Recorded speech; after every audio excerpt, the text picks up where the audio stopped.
Welcome guys, John's Football Channel. This is your preview to Bayern Munich versus PSG. Obviously this game is going to be taking place for the final. This is the last game, and then we actually see who's playing who. We know that Arsenal currently qualified for the final. They beat Atletico 2-1. Now we just have to see who actually between these two teams actually meets up with Arsenal in the final. So obviously for this game, they're playing at Allianz Arena in Bayern Munich. So let's see if PSG can actually keep it up and actually perform at Bayern Munich's home ground. And then the referee for this game is João Pedro Silva Pinheiro. So let's see what happens. Let's get into this lineups and analyze this game. Starting up with PSG, they went Savo in goal, and then in the defense they went Mendes, Paco, Marquinhos, and Emery. Could possibly play in the defense. I'm not quite sure about Emery. Will he actually play there? Is he versatile to play that right back? And then ahead of them it will be Vitinha, and then Fabian Rez, Neves, Kvaratskhelia, Dembele, and Doe as the team going against Bayern Munich. Then we look at Bayern Munich. They're actually going with Manuel Neuer in goal, Stasic as the right back, Upamecano and Sarr as the centre backs, Lamar as the left back, Kimmich and Pavlik as the CDMs. Ahead of them, we possibly could see Olise, Musiala, and Luis Diaz. And then ahead of them, we'll be seeing Harry Kane. And then if we analyze, I think if we see how they both shape up yet again, I think yet again it's still the same. I think there's no one that it's not like there was injuries in the first leg that had made much of a difference to these teams. I think it's still going to be the same thing. We're going to see two teams who have a lot of attacking force, but not much defensive power. If you look at PSG, you can see mainly. I think I can only see three players here that can actually defend and actually look like actual defenders. The rest of the team actually looks like attacking midfielders, and they actually look like players that actually want to get ahead and actually want to play in the cam role and actually get forward and actually contribute to goals instead of defending. Then we look at Bayern Munich. I think Bayern Munich looks like, I trust Kimmich as a CDM. Public, I'm not quite sure. And the rest of the team, I think they also have a bit more experience than PSG. But as we've seen in the first leg, PSG basically didn't actually bother about experience much.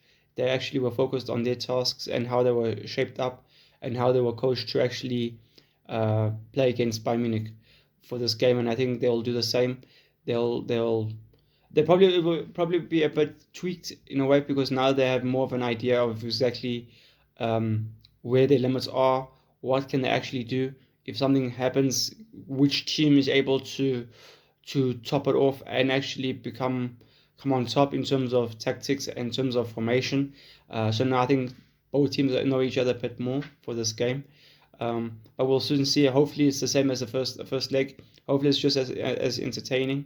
I think we all hope that there's a lot of goals in that game, and I think no matter which team goes into the final, we'll definitely be competing with Arsenal for the final. I think there's not such thing as it's the second best team now. I think whoever wins there probably is the best team to actually play Arsenal. And then if you look at some stats again with Kvaratskhelia and Harry Kane, Harry Kane's got 13 goals, Kvaratskhelia got 10 assists. Harry Kane, I think, got one more assist recently. Kvaratskhelia has got 5 minutes per goal. Harry Kane's got 73. Kvaratskhelia got 97. Then shots on target per match, Harry Kane's got 2.2, and then Kvaratskhelia got 1.5. Managing on the matches, Harry Kane's got 4, Kvaratskhelia got 4. Matches played 12 and 14. And then minutes played 949 for Harry Kane, and then Kvaratskhelia got 967. So obviously Kvaratskhelia still has 2 more goals than 2 more games played than Harry Kane, but yet Harry Kane still looks like a player that obviously is a very, very top baller, but I think he's nowhere near the level of Harry Kane just as yet.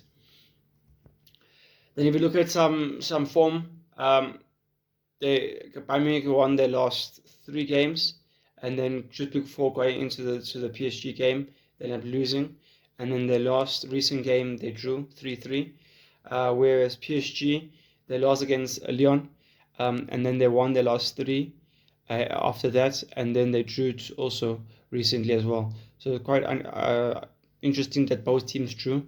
I didn't actually look at exactly what teams were played, what lineups were played for those 2 games, those 2 draws, but it would be a question of, in those 2 games, was it a case of, I suppose that both teams were resting players, and maybe their quality on the field wasn't as good as what it could have been to actually get the results. But I suppose, obviously, this game is the most important right now. Not many games you could say that it's more important than the semi-finals in the Champions League. Then we'll have a look at some insights for Bayern Munich. Bayern Munich Arena has averaged 4.5 goals per game in the last 8 home matches. So that will also, hopefully that helps to what we actually want to see in the Bayern Munich vs PSG game. Bayern Munich scored 4 goals in each of their last 2 home Champions League matches. Bayern Munich and PSG have not drawn any of their last 12 meetings. Wow, so that's actually another interesting stat to actually see, and hopefully it's not a draw, because what kind of person wants to see a draw?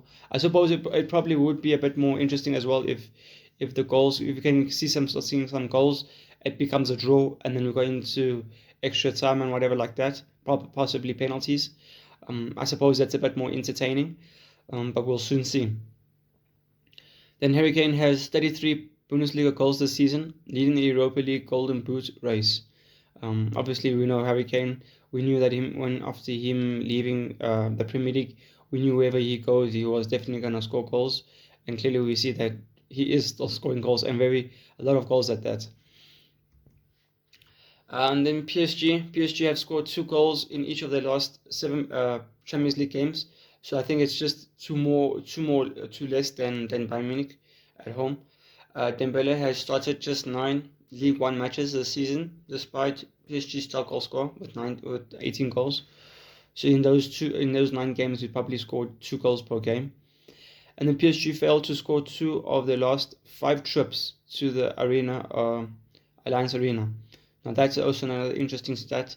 So now is there a question of, will be PSG reading into that? Will they trying to change that? Will that force them to overcompensate and actually put extra more force than they would normally and be exploited at the back? That's another question. Will that actually happen? PSG lost 4 of their last 5 visits by Munich's home ground. Another thing, I mean, does PSG feel that they're not gonna win this game based on the previous experiences, even though they are leading the race to actually qualify for going to the next round, because they're actually winning 5-4 in aggregate? We'll soon see. I don't know if that will play into their minds and actually cause them to actually drop off a bit. And then if you look at, obviously, this game, is a question of what team will actually dominate and how will they actually dominate in terms of who will get the upper advantage. I think obviously, if we look, obviously we know that PSG had the better manager with Luis Enrique compared to Vincent Kompany. Obviously, Luis Enrique has been there, worn the t-shirt for many years. But Vincent Kompany has only been around the block only recently. So I think for that reason, you could say that Luis Enrique had that upper advantage in the first leg, but now maybe it's a question of Vincent Kompany knowing exactly how. We can only hope that Bayern Munich actually have the tools now to actually analyze this game and say, okay, no, this is what they did. This is how they were actually hurting us. Now we can actually tweak them. But now I think it's a question of, does Luis Enrique have more tools in his locker in order to change it up a bit for it to be a bit more of a surprise for Bayern Munich, and for them not to prepare as well for us and actually catch them on on a surprise and actually worry them, making them unprepared for this game, and actually go and score the first and possibly the second goal to kill off the tie. That is a question. Do you think that's possible, guys? Do you think PSG can do that with Luis Enrique being their manager, compared to Vincent Kompany? I don't think Vincent Kompany. I think Vincent Kompany would know. Okay, this is how we want to play. We don't care about them. Let's play our football.